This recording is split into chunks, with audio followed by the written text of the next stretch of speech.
Everyday life issues broken down to help you build your own opinions on the issues that matter most. Coming to you from Austin, Texas, this is The Deciding Factor with your host, Alton Hill and John Herzog. Hey, I'm John. I'm Alton. What's up? And we are The Deciding Factor. Today, we are going back to COVID. We did an episode early on when we started the podcast. We're going to go round two to kind of give an update on it. And then also we want to go over, have you lost any of your rights due to this COVID issue? Yep. So I do want to kick it off with another funny story, though. You ready for it? Let's hear it. Okay, so me and one of the daughters are driving home, and we go by this facility. And she sees a volleyball court, and she goes, "Oh, it's got a volleyball court. We should go." I quickly had to say, okay, I hope you don't go to jail just to play volleyball, because that's not really worth it. She goes, "What? That's a jail?" I was like, "Yeah, the giveaway was the barbed wire all over the fencing and everything like that. You don't find that at a YMCA, so that was kind of the dead giveaway." But nice. It was just So did she go? No, luckily she hasn't gone yet, so hopefully she'll stay away from that place. But anywho, That is funny. I guess she needs to get out more and learn a little more about the world instead of sit at home. It means she probably had to come up there and bail you out. So maybe that's a good thing. No, luckily not. All right, so I guess what do you want to start out with, huh? Well, so what is today? Today is The 19th. Today is the 19th. So Of May. May 19th. So when we did our first COVID podcast, we were still in the early terms, still trying to figure out which way's up. And John, you said some things. I may have said some things, and we're just going to kind of loop back and see, were we crazy? Were we not? Do we still have the same opinions? Are we still looking at this through the same lens? And I've got the CDC.gov pulled up here, and I'm looking right now. So you got the numbers for today. Right, as of the latest, and they update this daily, and we're up a little over 90,000 total deaths is the number on this page. Total cases that they're reporting are 1.5 million and some change. U.S. only. This is in the United States. Yeah, we're here in Texas, and the Texas numbers, which I've kind of been paying a little more attention to since I live in Texas. The total cases in Texas are just under 49,000, and the deaths now are 1347. So a little over 1,300 deaths in Texas, which, according to Governor Abbott yesterday, we're really leading the big states in our ability to combat COVID. It doesn't mean that we don't have deaths, but it means that the lowest fatality rate. Right. Yeah. Like your chances against COVID are pretty good in Texas. So that's good since we live here, and I have more than enough Texan pride to go around. But here's the thing, and I haven't been watching the news and listening to the talking heads and all of that. So, it's certainly possible that I may not be including something that's super obvious to some people, but I just can't stand watching the news. Yeah, we're not experts, but there's some really good things to talk about as far as the numbers go, though. Yeah, so that's kind of the thing is when we're in this scenario, which in my world is pretty unprecedented, right? Like, yeah. I know that we've had some virus scares, but this one's definitely been the biggest in my lifetime, for sure. Yeah, the H1N1 bird flu, that was pretty big. There was even a skin-eating bacteria that they made big, I know at least around the Austin area, where it was like, if you didn't wash your hands really good, you could have this flesh-eating bacteria. Whoa. And golly, I was in high school, I think, during that point. So a long time ago. Yeah, decades and shut up. Okay, so I think it's important that as we're trying to stay educated and make decisions on how we're going to navigate through this time, we have to have some data. Okay, so I think what is better than just listening to people ramble on social media and news sources, like let's read what CDC has to say. Okay, so sure. I'm reading these and doing the research to at least hear what they say. And under the deaths, they had this little asterisk, and it says about the data. It's a link. I click the link, and they're saying, okay, how are we getting the data? How are we getting these numbers? What do these numbers mean? Right. And, at the top, it says this is updated daily. We're getting these numbers as people turn them in. Currently, here's the jurisdictions. And then confirmed and probable cases. And this is something that I think if you're listening to some outlets on social media, we've heard the doctors say, hey, look, they're telling us as doctors that we should, if COVID might be at play when they die, just mark it down. You don't have to test. We don't have time to test. And so when I'm reading the CDC data, it's saying that, hey, as of this interim COVID-19 poison statement issued, the position statement included a case definition and made COVID-19 nationally notifiable disease. A confirmed case or death is defined by meeting confirmatory laboratory evidence for COVID-19. A probable case is this. So basically what they're saying is probable. Yeah, it could be probable. They're not. So you're talking bullet points. It sounded like you combined them, right? Well, are these bullet points, or are they combined together in the same statement? This is all under the same heading. It's saying that there's a way that we can confirm the death through laboratory evidence. And then we're also saying that there's probable cases or deaths. And this is how we're defining it, that just clinical criteria or no confirmatory laboratory testing, meeting presumptive laboratory evidence, right? Or, here's some vital records. There's no confirmatory laboratory testing performed for COVID-19. So even the CDC, the numbers that we're getting, which maybe there's more accurate numbers out there, right? But at least I'm trying to use this consistent base, and they're admitting that it's not. Some of the numbers are just a doctor saying, yeah, it was probably COVID. So the things we see on the media is from the doctors and all that saying, if they have a patient that dies of a heart attack but has COVID, they're marking it down as COVID, is very probable. Is that what I'm gathering? I see no contradiction in what the CDC is saying right here with this. And to your point, you were showing me something that, was it Michigan or Minnesota? Yeah, it was the Minnesota senator. It was Jensen. He made a statement. He said, I would remind them at any time healthcare intersects with dollars. When it intersects with dollars, I can't speak today, it gets awkward. Right now, Medicare has determined that if you have COVID-19 admission to the hospital, you'll get paid $13,000. If that COVID patient goes on a ventilator, you get $39,000, which is 3 times as much. Nobody can tell me after 35 years in the world of medicine that sometimes those kind of things impact on what we do. That's his statement. That's a senator. I don't know if he's Republican or Democrat. I don't know. Nor do I really care. What's his name? Let me look. He is Senator Scott Jensen of Minnesota. So he was interviewed apparently, and that's what he said. And I mean, that's concerning. That's not from Wikipedia. That's not from CNN, Fox, or whatever. It's his mouth directly, and he's part of being our government body.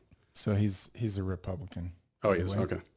So yeah, just look that up. So yeah, so he has a background as a physician, right? He's also in politics. But yeah, so we're seeing incentives that, look, if someone has smoked for 40 years, they come in there sick, they have COVID, they die, they're going to count it as a COVID death, right? There's incentives. Right. I mean, maybe they don't, but maybe they don't have time and they're not going to do the autopsy. So what's the point here? The point is that maybe these numbers are a little fuzzy, and that even someone who's in the industry is saying, hey, maybe not everything is accurate. Well, but also what kind of ticks me off, you've got people like YouTube or Facebook that are taking people off the internet, videos off. Mm-hmm. We posted one. Yeah, we did. Plandemic. Mm-hmm. Look it up. Try to YouTube it. They constantly are taking them down. We posted it. That video was taken down. But if you get the chance to watch that video, it's very interesting because they talk about some of these things, and it's really scary that they're silencing people that are coming out. I mean, it goes into who's the health guy up at the White House? It's Tony Fauci. They talk about some of what they consider were criminal or scandalous things that he's done throughout his career. And he's worked for both Democrats and Republicans for several years, I think even decades, at the White House level. So yeah. So and again, though, I guess what I'm trying to say is that I don't know everything about COVID-19. I'm certainly not a virus expert here, but most people aren't, right? Most of us aren't. Most of us are trying to live our lives. We want to be healthy. We want to understand what's going on so that we can be empowered to make good decisions and avoid any unnecessary harm and just awareness, right? Awareness can be so huge. And so when I look at the numbers, we have to question these numbers some. Mm-hmm. And why do we have to question these numbers? Well, John alluded to the fact that they're incentivized. I mean, they're incentivized. And what's happening right now is that the stock market has taken a huge plunge. We're up to, what is it, like 35 million people unemployed right now. Right. Somewhere around in there. For sure, 33 million. I saw maybe it was last week. I think they're going to report again on that soon. But, huge, unprecedented unemployment in a matter of a month. And there's definitely some challenges that Americans are facing right now. Well, and why? My question is why? Why are we facing these challenges? Yeah, I agree. At the same time, before we get those nasty emails, 90,000 people being dead in the U.S. to any disease is not good. We're not saying you shouldn't take a look at it, but maybe not believe everything you are hearing. 90,000 is over the flu amount that we see in a year. There's a high and a low. It's 12,000 to 61,000 like we talked about in our first episode. Mm-hmm. And this is 90,000. We're not even halfway through the year yet, unfortunately. Right. And they did shut down the country. So there is some scare to it, I would say. Mm-hmm. Maybe you disagree, but I'm not going to say that we shouldn't worry about COVID, but maybe we're worrying too much still, even to this day. Would you agree? I think that whatever the reality is, right? I don't know what the accurate numbers are precisely. Well, right? they don't I even don't know everything. What I want to help people do is make good decisions and try to navigate through this as best we can. Because the reality is that when the governors, when the mayors, when the politicians say, I'm going to fine your business for being open, when they say you can't go to church anymore, that changes the game. Yeah, I mean, there's people trying to get all political in this mess, and it pisses me off. It happened yesterday. Chuck Schumer, they were talking about wanting to pass a law that protects businesses from liability or lawsuits. And COVID-related lawsuits. COVID-related, right? Okay. Yes, sorry. And it really pisses me off because I would partially agree with Chuck Schumer. Yes, we shouldn't give them full immunity to litigation. However, let's take H-E-B, which is a grocery store here in Texas, and they have done a lot of precautions. They limit the amount of people that come in the store. They put those plastic blinds up when you're at the register. They are very strict on how many people can be in an aisle and how far apart you have to be when waiting outside, inside, or even grabbing your groceries. Mm-hmm. So they are very cautious on what they're doing. Now, you as an individual, a worker at H-E-B, if you decide to go into work and you catch it, that's a personal choice. You don't have to fear it because, like your paycheck, you don't have to fear missing work. The government has stepped up and said, we're going to pay you if you stay home from work due to COVID. If that's the case, stay at home. I agree. Everybody has their own perception of this. If you're scared, stay at home. That's your choice. It may not be my choice. Yeah, I mean, I think that scared is, one word for it. Precaution. I think that that's probably has a better connotation. Okay. Right? Just in that, is there a certain demographic that is more at risk than another? And I think if you go and look at who is really struggling with this, the demographics are 65 and older, or 75 and older even. But let's do some comparisons, right? Because I think for me that I'm not sitting here looking at, how many people died of the flu? How many people died of secondhand smoking? I'm not doing those things normally. But now we all have this heightened sense of awareness, and we're getting these new numbers pumped into our face every day. In my mind, just kind of breeding this fear and this real sensationalism. And I think when I hear all this, how do I process this? Okay. So when you look at the numbers of flu and pneumonia, it's a very similar demographic that has issues in that 90% of flu and pneumonia deaths, it's that 75 and over range. And I didn't fact check this, but I know that Joe Rogan mentioned on his podcast that the median age, there's a life expectancy that we have in America.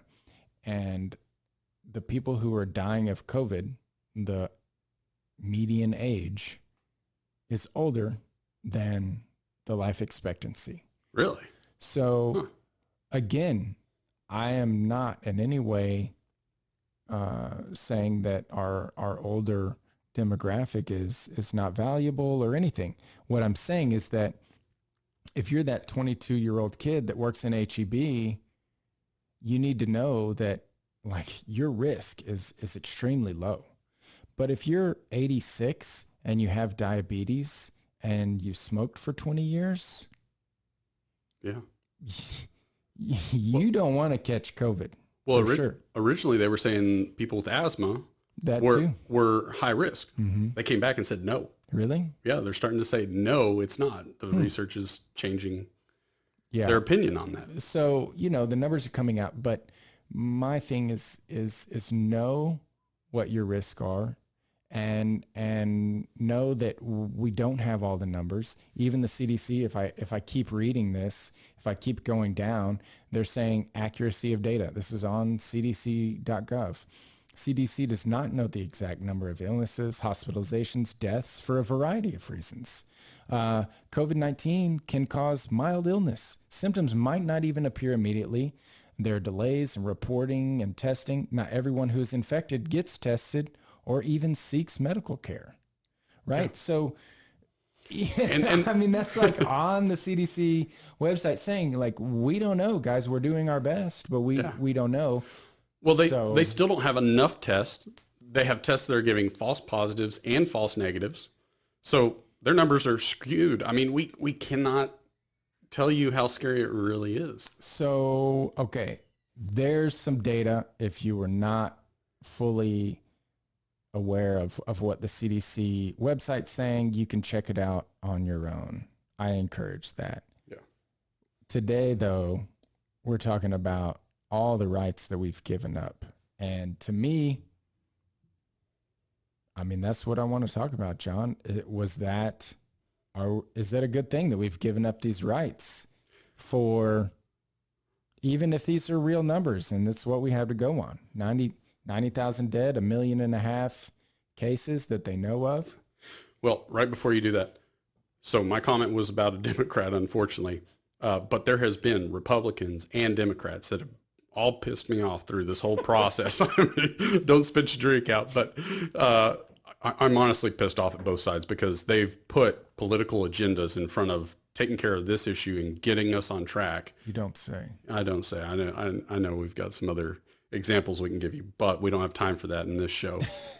But, you know, I'm not picking on Chuck Schumer only.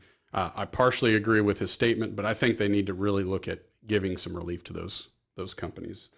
Well, and that's it though, right? Like, is HEB really responsible? To me, my question is the federal government responsible?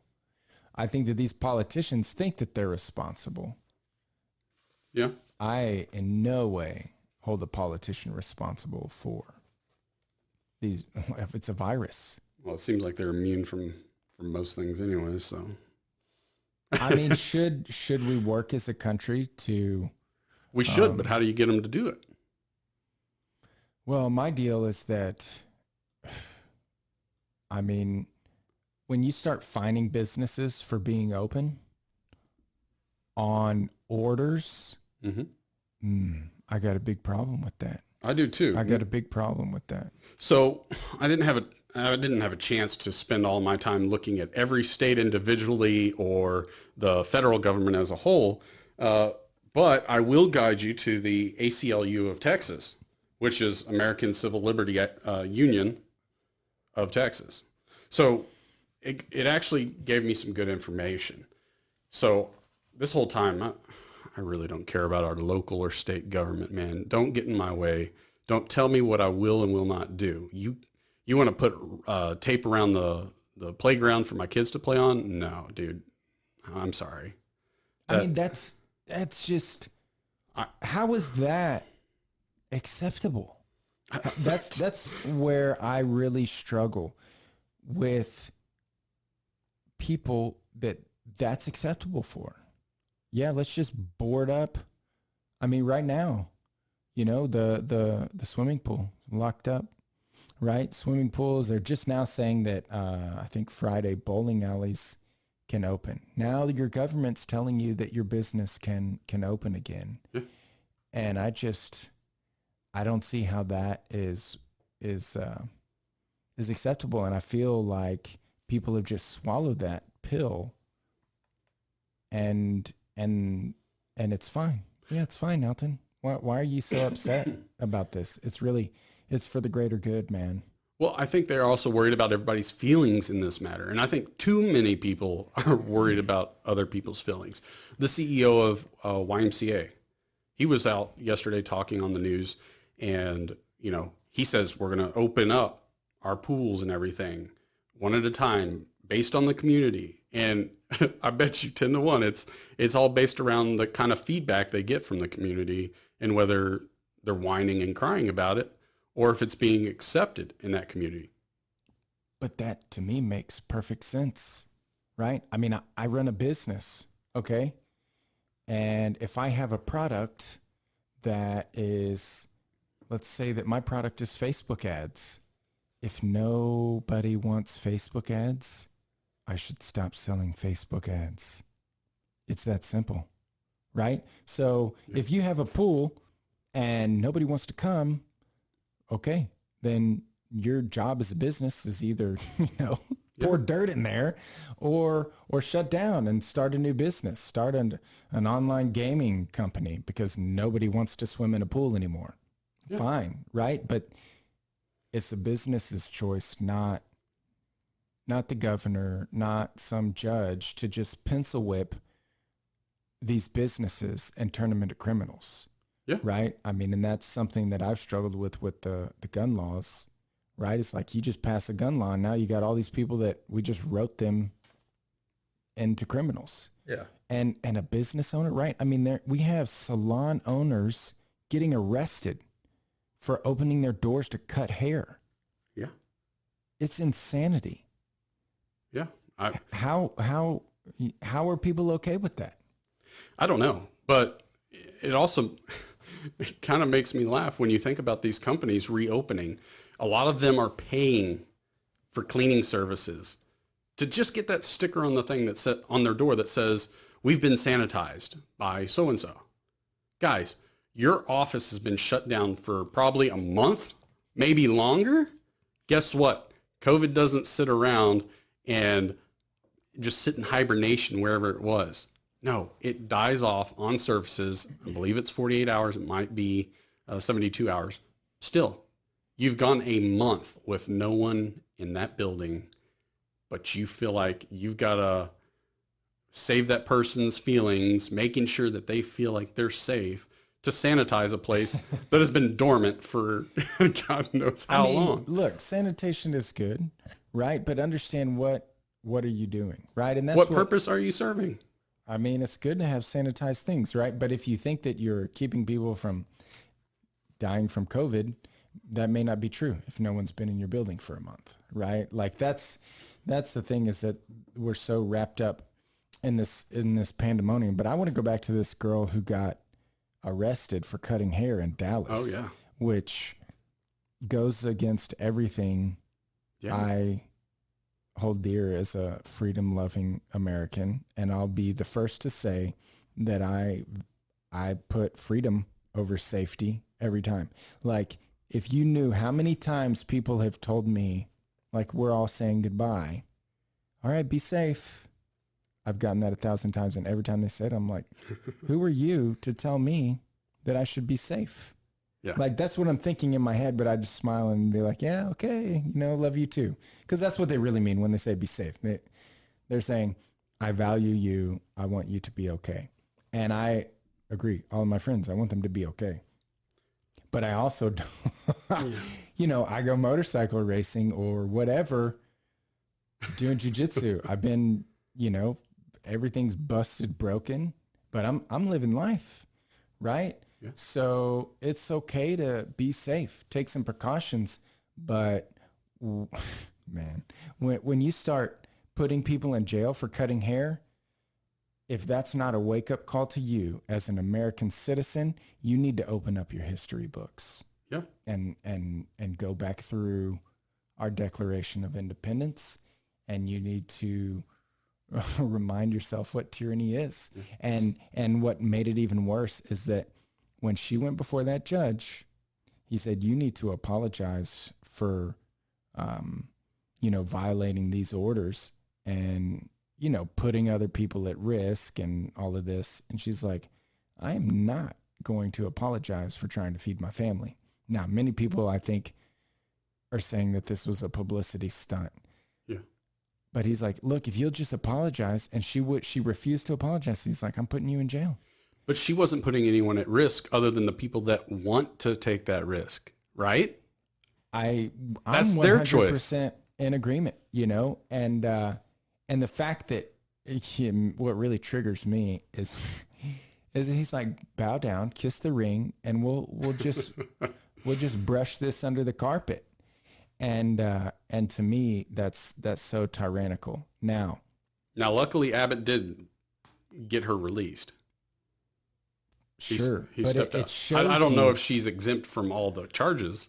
That's the only downside. Well, to me, why people aren't up in arms. And so what happened, Michigan watched that. I think it's Michigan. I should really do a better job of my fact checks, guys. I apologize. My brain doesn't work like that, though. So these guys in Michigan, it was a barber. He's an older barber, and he's like, forget this. I'm cutting hair. He calls in the Michigan Militia. They stand outside his door with AR-15s and whatever, right? And they're like, hey, if the police come, we're cutting hair. Like, don't come. Wow. And the police didn't come. And so I have some family members that generally do not agree on my viewpoints of my crazy freedom. Don't we all? Right? And they're like, this is insane, guys. Like, why are you endangering people? Why do you feel the need to have these guns and to do this type of thing? And I acknowledge that mindset, and I'm with that, except the fact that I don't know any small business owner who's taking that position. I don't, and I talk to a lot of business owners, not all of them, but most of them, they want to do work. They want to provide their service, and it's the government that's stopping it. They have people that want to do their services. Like, I mean, I'm doing marketing, so I see these messages that come in and out of these businesses like, are you open yet? Could you see me in an alley? Can I come to your house? Well, those things are going on, and the government's saying like, no, you can't earn it, but don't worry. We'll send you a check. We got you.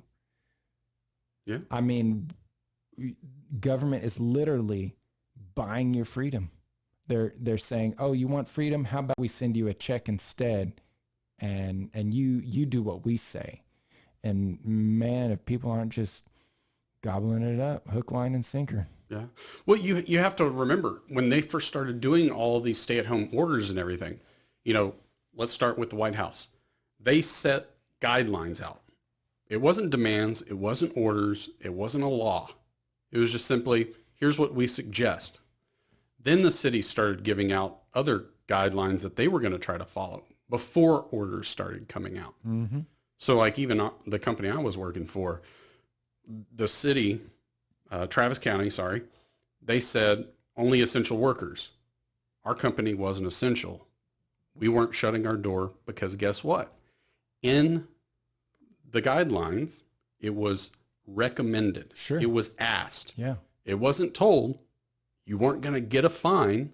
You're not getting pulled over on your way to work, have to show a doctor's note. Mm-hmm. You don't have to. Yeah. Right? They have to still have a reason to pull you over as a citizen, first and foremost. Yeah. Which it's pretty easy to catch somebody on a traffic violation at any point in time. But, however, Texas does have certain rights. I know you don't want to hear it.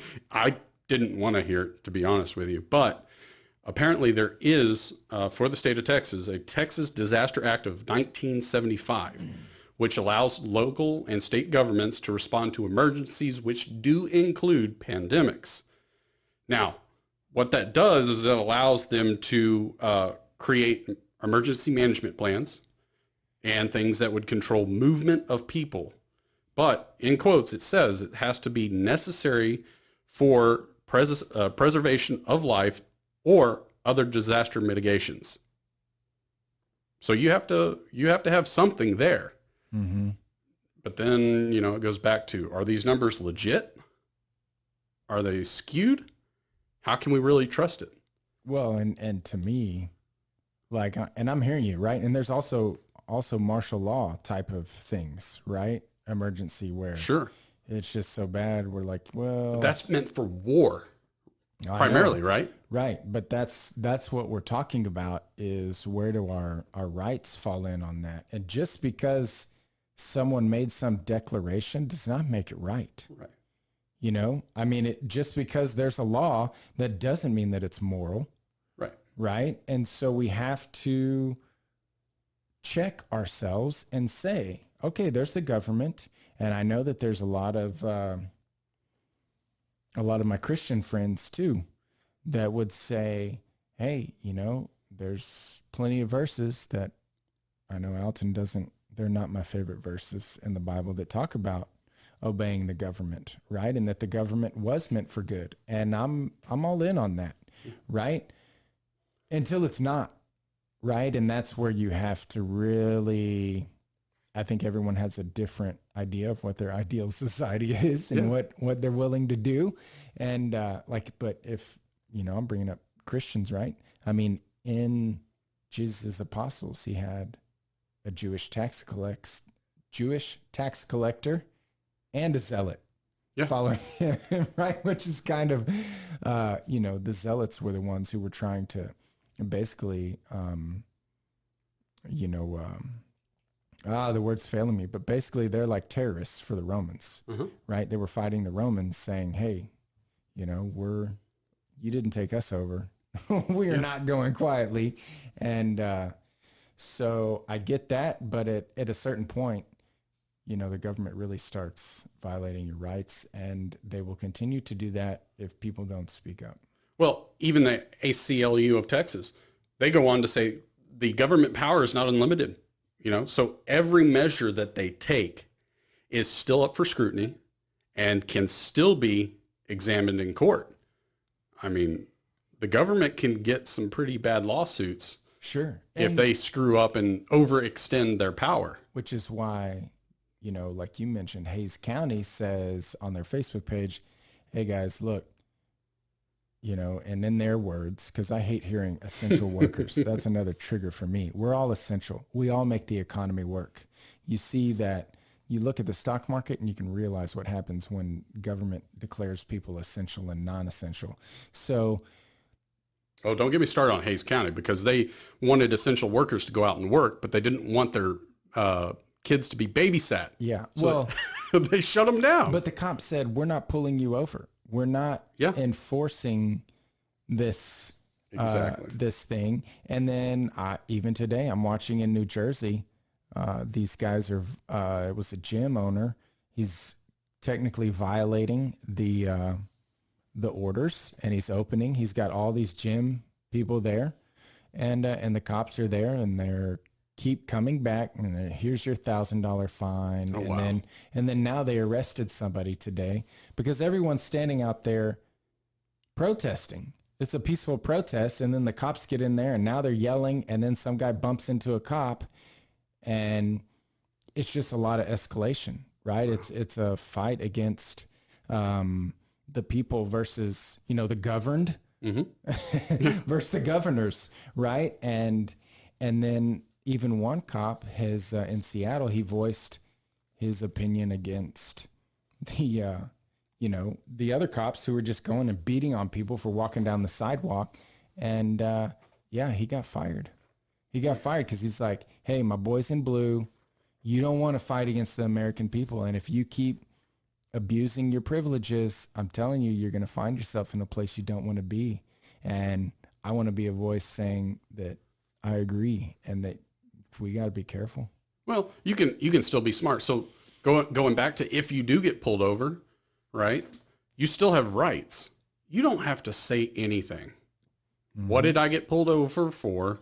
Here's my license. Comply with them, right? But you don't have to say really much of anything. Mm-hmm. You have that right. But even if you want to say something, guess what? All these orders have numerous things that you can be out for. You can go get groceries. You could be going to the doctor.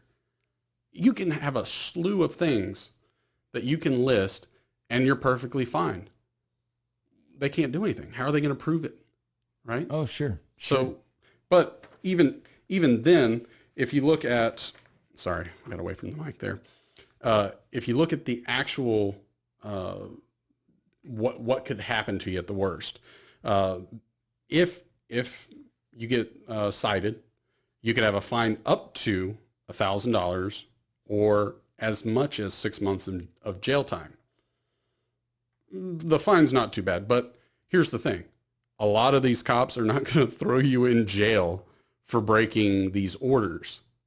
Why would they do that if they're letting all these criminals out that have petty crimes, non-violent crimes? That's the rub, right? Is that, yeah. And I guess that's where I'm at. Like, I love that the government is trying to manage this situation. I love that they're trying to, they have access to the best, the best people to make the best decisions and empower the people. That's one of the things that I like what I've seen Abbott do is like, look, guys, we're Texans and we want to do the best against COVID. Let's keep it up. Yeah, we're opening our doors, but we got to be smart, guys. Let's stay healthy. Let's stay clean. and let's do our best to get through this.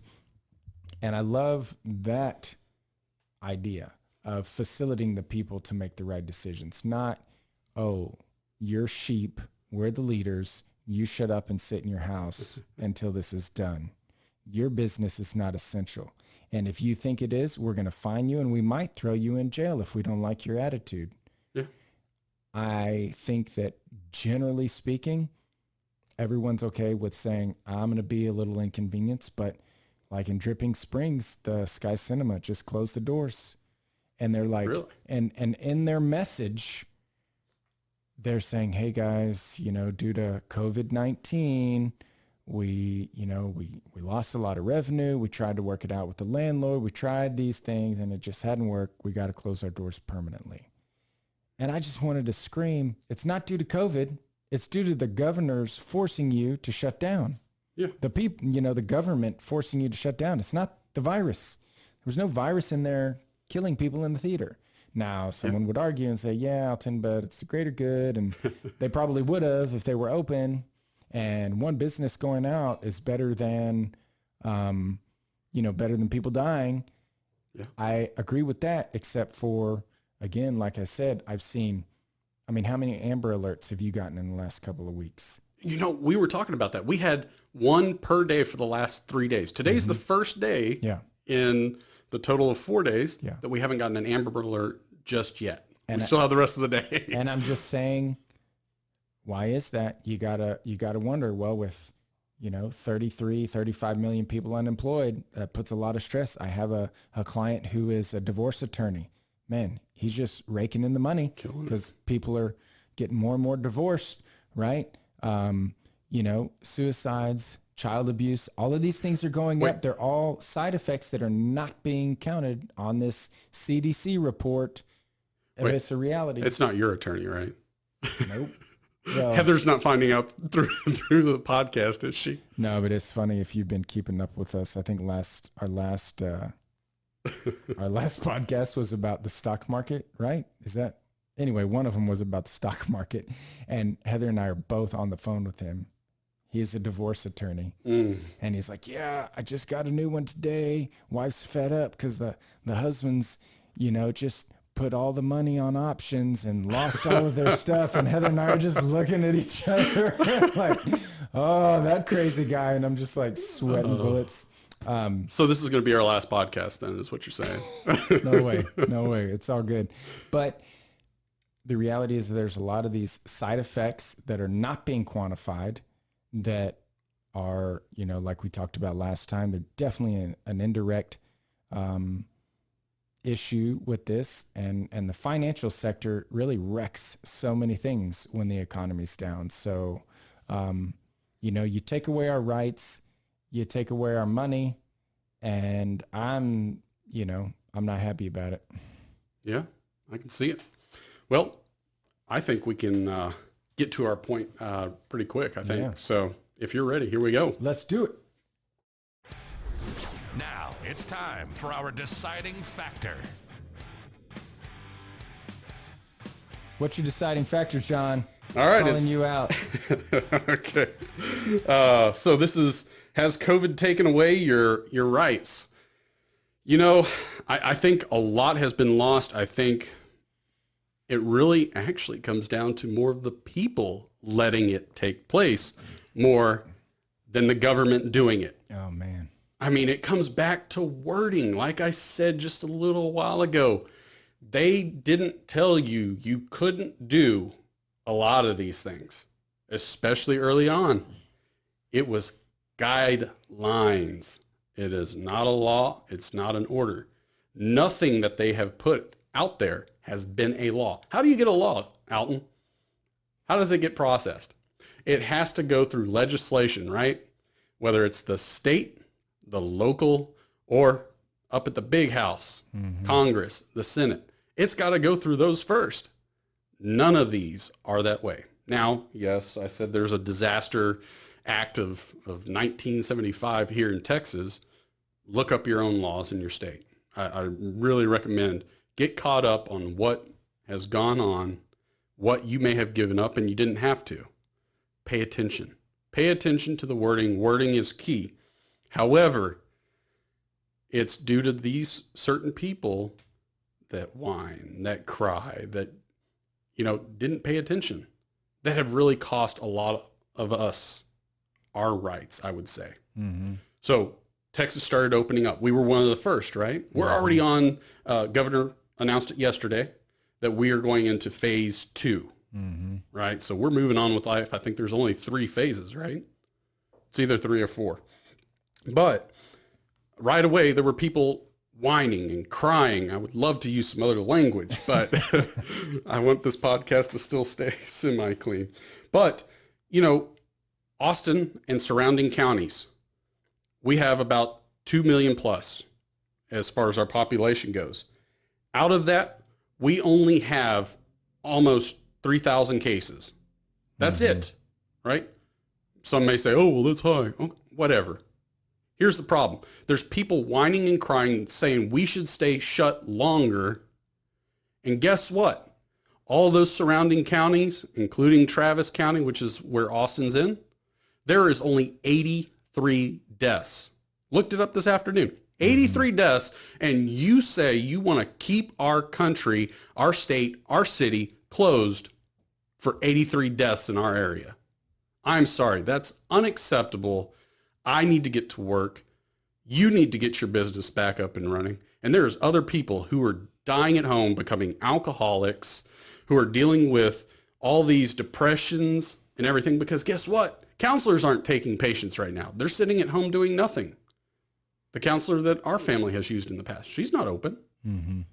So, and I think John even talked about this in our gun violence one. It's all these other things that are going to cause more issues than the disease itself. And guess what? Like we said at the beginning of the show, 83.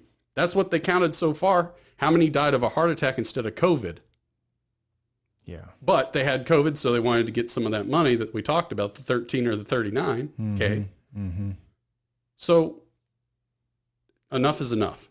It's time to open up. That's my decision. Yeah. Yeah. I mean, for me, for my deciding factor, this is what I'm looking at, is that I've said it before, life is risky, and we have to figure out ways to mitigate these risks. Okay. Number one is we can't be doing it out of fear. We have to be bold. We have to be strong and courageous to get through life. It's no way to go through life through fear. Now, maybe some people are not as apt to take on the same amount of risk as Alton. I get that. But is riding a motorcycle risky? Yes. Does anyone have the right to tell me that I can't ride a motorcycle or that I can't ride a motorcycle without a helmet? Is that foolish? I would be the first and the certainly experienced in that arena to intelligently say that that's foolish. Okay, I've wrecked plenty of motorcycles and I'm still alive, would not be alive without a helmet. I would never tell someone, actually, let me rephrase that. The government should never tell someone that they have to wear a helmet. That's their problem.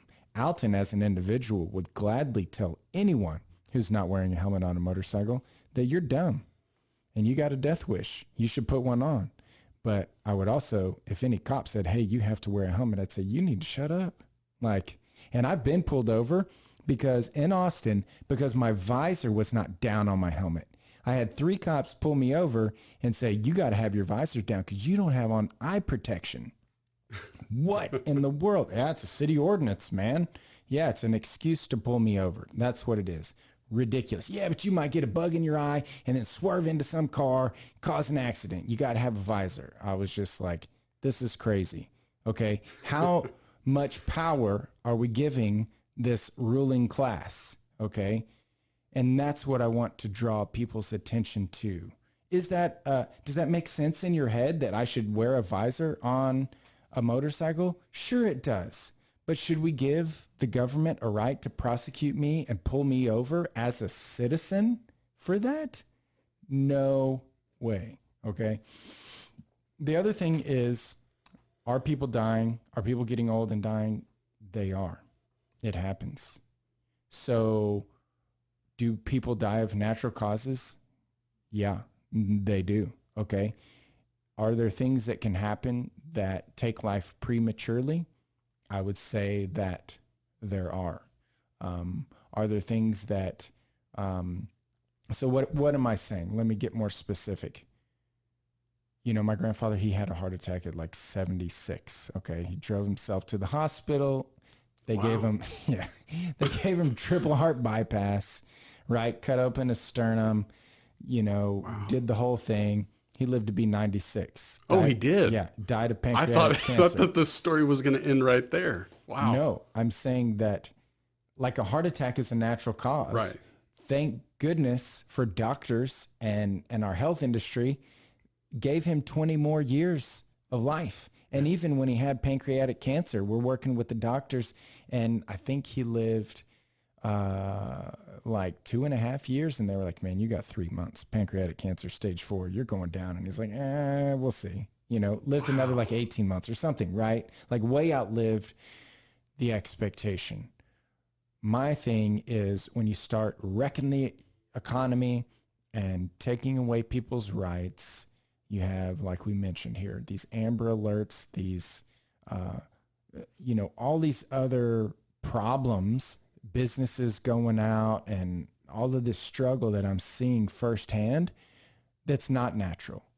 The virus didn't cause that. The virus causes people who are most at risk, the 75 and up, the people that have these other issues. It's a real threat to them. It's not a real threat to the rest of the population. Sure. And so that's what we have to accurately look at and not live in fear and realize that we can't not avoid natural causes of death. Right. Don't try to, and don't fear them. We're all hopefully going to face those at some point. But to wreck the economy and, just the government to say, oh, we can tell you exactly what to do, how to live, where to go, and cause all these unnatural issues, I'm not willing to trade those in. So that's where I'm at. Let the natural cause play out, be safe, make good decisions, but how's the government gonna step in and solve, hurricane problems and these? It's just not good practice. Yeah. I think we've hit a lot today. I do want to say, I think from both of us, we're not telling you don't be protected. Care about your family. I care about my family. That's probably the most that I've worried about in this whole pandemic, right? I don't care about me, my kids, my wife, because we're not worried, right? We're healthy individuals. We look at it as the flu. But you talk about my parents, if they get it, I'm going to be scared. Mm-hmm. Do I take extra precautions? Yes. I haven't hugged my parents in 2 months. Yeah. Just because I'm that cautious mm-hmm. with them. Mm-hmm. So I get it. I get there's some concerns. You do need to be safe about this. Sure. It's not a laughing matter. It pisses us off about some of the stuff and how things are going down. But we're not bad guys. I think we're pretty open to a lot of different things. But this is the frustration that I've seen even talking to people at grocery stores. I've had high fives from random people who just see me walking around without a mask, and then they just strung up a conversation about mm-hmm. how they feel about mm-hmm. this. But also still mad about the media and how they're controlling some of these things. So make sure you check out our Facebook page. We did post the Plandemic. Go look that up on YouTube. They're constantly kicking it off. Then we've got Dr. Pamela out of Dallas, Texas as well. She has actually gone over some of the issues that she's had in dealing with this, including them trying to take away one of their rights of, what were they diagnosed with? Mm-hmm. And she talks about one of those. It's really interesting because she's not wanting to share information because that's what she took an oath to do. Yeah. Go check it out. I think it is well worth your time spent. I think it's 10 minutes, 17 minutes, something like that. Yeah, she's spitting fire for sure. So thanks everybody for listening. Hope that this has been a good listen for you, and tune in for the next one. Don't forget to like and subscribe.